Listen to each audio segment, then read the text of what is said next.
네, 오늘은 당황스럽게 안 해주셔서 너무 감사합니다. 네, 흔히 여자들이 남자들한테 듣기 싫어하는 세 가지 이야기가 있습니다. 네, 첫째는 군대 이야기고요. 둘째는 축구 이야기. 셋째는 군대에서 축구하는 이야기. 네, 오늘 첫 번째 이야기인 군대 이야기를 좀 해볼까 합니다. 네, 그런 깊은 얘기는 아니니까 좀 참고 들으실만 하실 겁니다.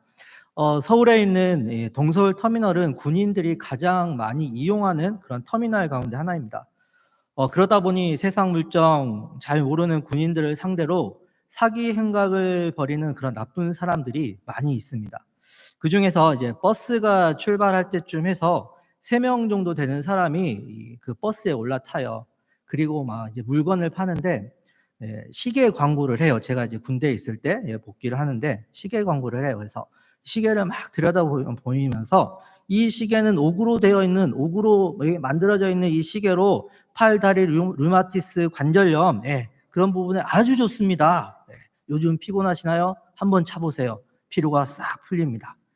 강한 충격에도 절대 깨지지 않는 아주 튼튼한 시계입니다. 현재 이 시계는 현재 유명한 탤런트 아무개가 광고로 활동하고 있는 시계입니다. 이 좋은 시계를 오늘 단돈 5만 원에 드리겠습니다. 지금 저희 직원분들의 번호표를 나눠드릴 거예요. 저는 무작위로 번호를 부를 테니 그 번호에 해당되시는 분들은 조용히 손을 들어주세요. 그렇게 해서 앞에 이제 나머지 2명이 번호표를 막 나눠줘요. 번호표를 다 나눠주면 이제 앞에서 선전하는 사람이 얘기를 해요. 이제부터 제가 무작위로 번호를 부르겠습니다. 3번, 7번, 12번, 28번, 29번, 37번 당첨되신 분들 조용히 손을 들어주세요. 그러면 여기저기 이제 군인들이 손을 막 들어요. 직원 2명은 이제 시계를 들고 가서 막 바람을 집어넣어요. 막 그러면서 5만 원 달라고. 그러면 군인들은 자기도 모르게 속절없이 그냥 5만 원을 지불을 해요. 그렇게 돈을 받자마자 그들은 잽싸게 이제 버스에서 내리고 버스는 출발할 시간이 되었기에 문을 닫고 그렇게 출발을 하죠. 알고 보면 그 시계는 10,000원도 안 되는 아주 값싼 시계이고 나눠준 번호표는 미리 다 짜놓은 당첨 번호였어요. 그러니까 그 버스에 타고 있는 사람들한테 나눠준 번호표는 다 짜놓은 각본이기 때문에 100% 당첨될 확률이 있는 그런 번호라는 거죠. 철저히 사기라는 겁니다. 그 사기를 아는 순간 버스는 이미 출발했기 때문에 되돌아갈 수 없는 그런 강을 건너게 되는 거죠. 그렇게 군인들을 상대로 사기 행각을 동서울 터미널에서 이렇게 많이 벌이고 있고 거기에 속아 넘어가는 군인들이 많이 있습니다. 제 이야기를 하는 게 아닙니다. 제가 이제 휴가를 복귀한 다음 날 동기 한 명이 휴가를 복귀를 했는데 그 동기도 똑같이 이걸 당한 거예요. 제 이야기 아니에요. 제 이야기라고 하지 않았습니다. 이 사실을 이제 고참들이 알게 되자 무진장 혼났습니다. 저도 혼났습니다. 제 이야기라고는 하지 않았습니다. 근데 혼났습니다. 우리 성도님들 혹시 누군가를 속여본 적 있으신가요? 아니면 저와 같이 제 이야기라고 하지 않았지만 저 동기와 같이 속아본 적이 있으신가요? 사람은 누구나 속고 또 누군가를 속이며 살아가고 있습니다. 그리고 누군가를 속인다라는 것은 자신들의 어떤 필요를 채우고자 그리고 그 필요를 채움으로써 만족감을 누리며 살아갑니다. 그러나 그 속임을 당하는 사람은 큰 아픔과 상처를 받게 되죠. 그리고 우리 성도님들도 누구나 한 번쯤은 속였던 적이 있을 거라 생각이 듭니다. 저 역시 털어서 먼지 하나 안 날 사람처럼 보이지만 누군가를 속인 적도 있습니다. 따라서 오늘 말씀을 통해 성경은 우리에게 속이는 인생이 아닌 정직한 인생이 되어야 한다라고 말씀하고 있습니다. 우리 오늘 1절의 말씀을 다시 한번 한 목소리로 읽겠습니다. 시작. 속이는 저울은 여호와께서 미워하시나 공평한 추는 그가 기뻐하시느니라.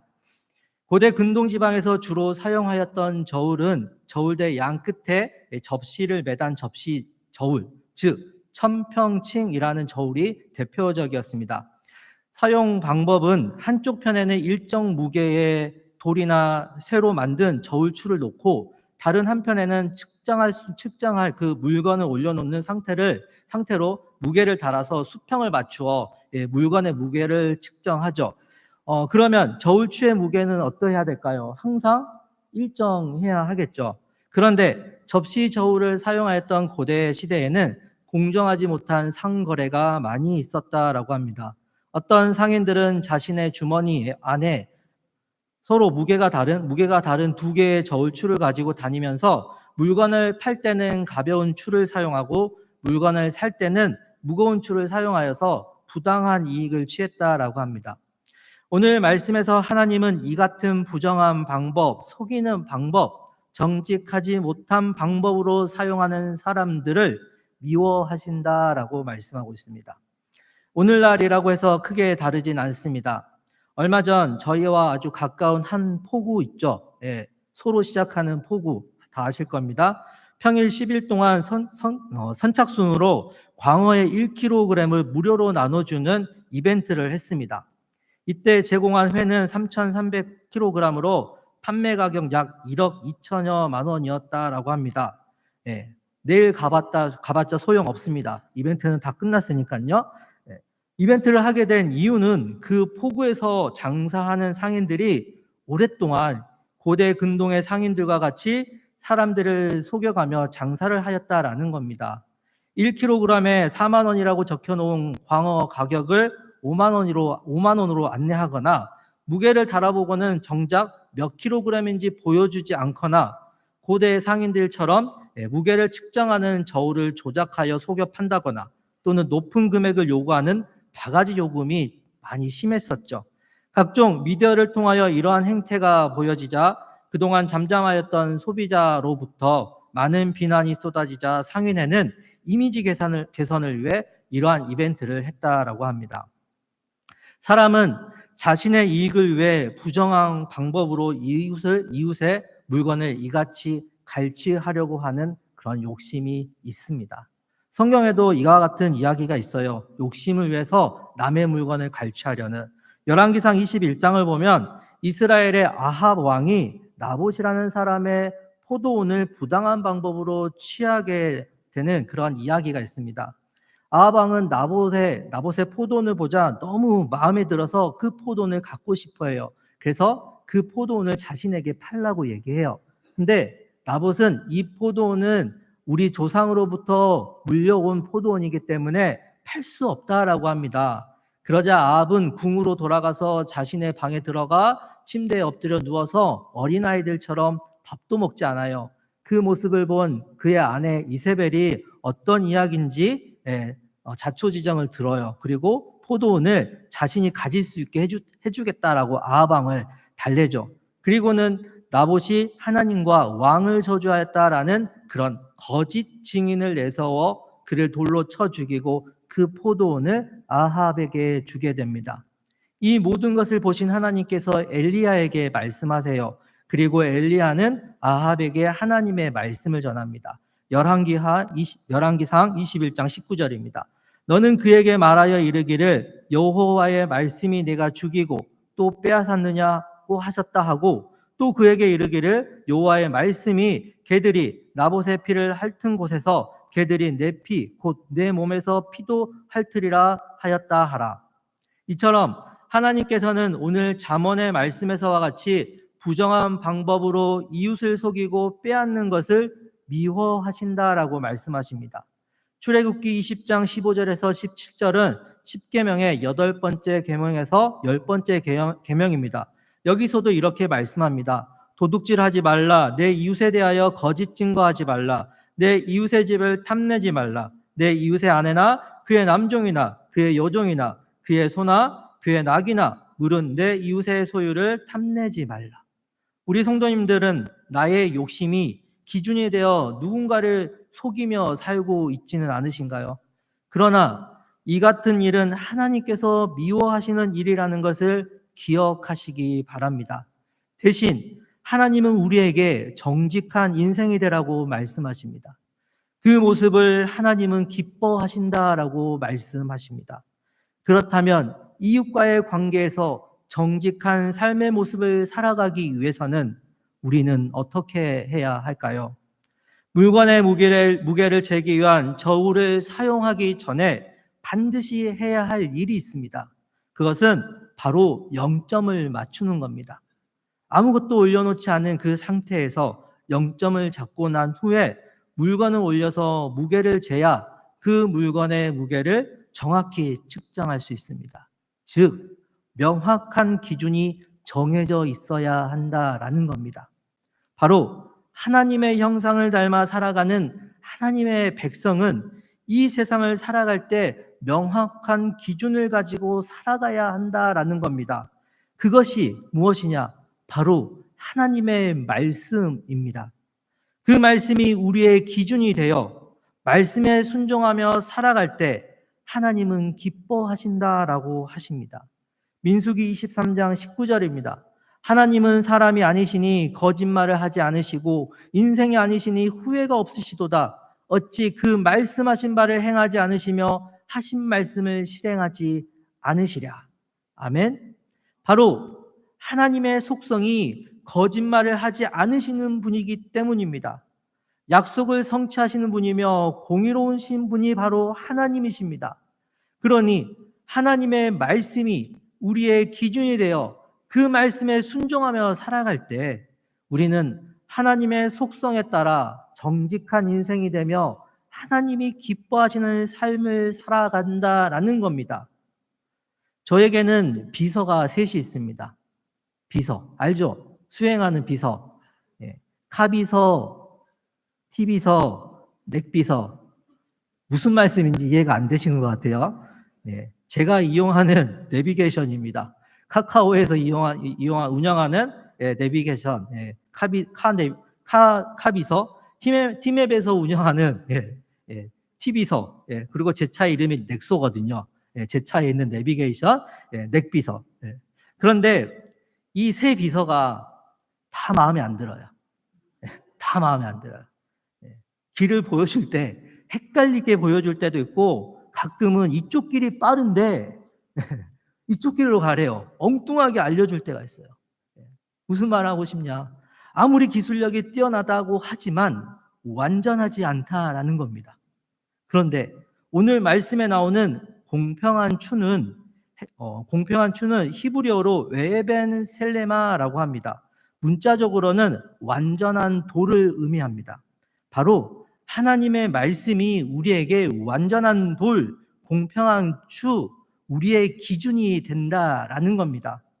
이 세상에 오신 예수님 역시 그분의 삶의 기준은 오직 하나님의 말씀이었습니다. 그래서 속이는 저울과 맞서 묵묵히 십자가의 길을 걸어가셨습니다. 힘없이 십자가에 못 박히시는 예수님의 모습에 사람들은 조롱하고 모욕하였습니다. 그러나 예수님은 이 모든 것을 참고 견디었습니다. 왜냐하면 그것이 하나님의 뜻이었고 하나님의 말씀이셨기 때문이었습니다.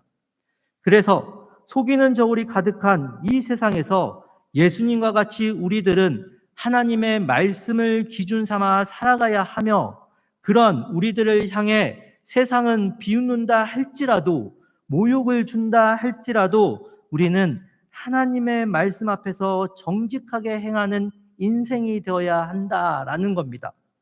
시편 119편 6절에선 이렇게 말씀하고 있습니다. 내가 주의 모든 계명에 주의할 때에는 부끄럽지 아니하리이다. 하나님의 말씀이 우리의 삶의 기준이 되지 않을 때 우리는 하나님 앞에 부끄러운 인생이 될 수밖에 없다라는 겁니다. 사랑하는 호산나 교회 성도님들, 하나님 앞에 부끄러운 인생이 되시겠습니까? 아니면 정직한 인생이 되겠습니까? 하나님을 기뻐하시는 인생이 되겠습니까? 아니면 하나님이 미워하는 그런 인생으로 살아가시겠습니까?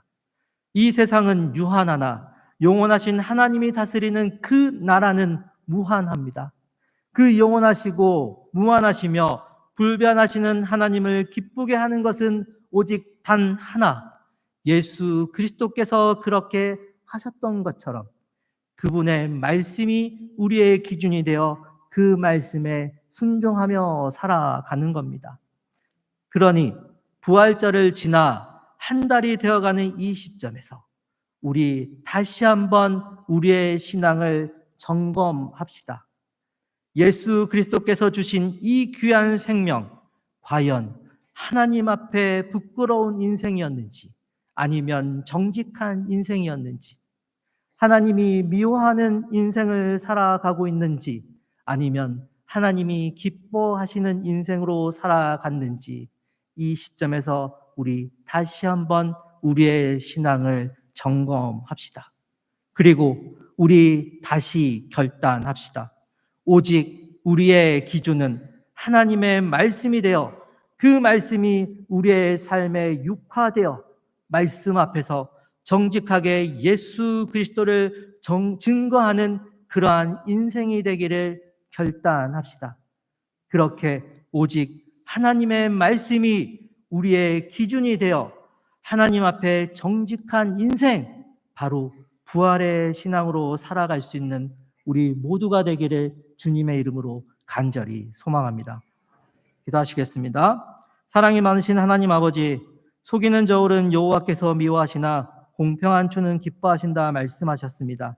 우리의 기준이 오직 하나님의 말씀이 되어 세상을 살아가는 우리가 하나님의 말씀에 순종하며 살아가게 하여 주옵소서. 그 말씀을 들고 세상을 속이는 인생이 아닌 십자가를 짊어지고 가신 예수 그리스도와 같이 정직하게 살아가는 인생이 되게 하여 주시옵소서. 그래서 그 말씀이 우리의 기준이 되어 세상의 소금과 빛으로서 하나님의 영광을 드러낼 수 있게 하여 주시옵소서. 하나님을 기쁘시게 하는 인생 되게 하여 주시옵소서. 감사드리오며 부활하신 우리 주 예수 그리스도 이름으로 기도드립니다. 아멘.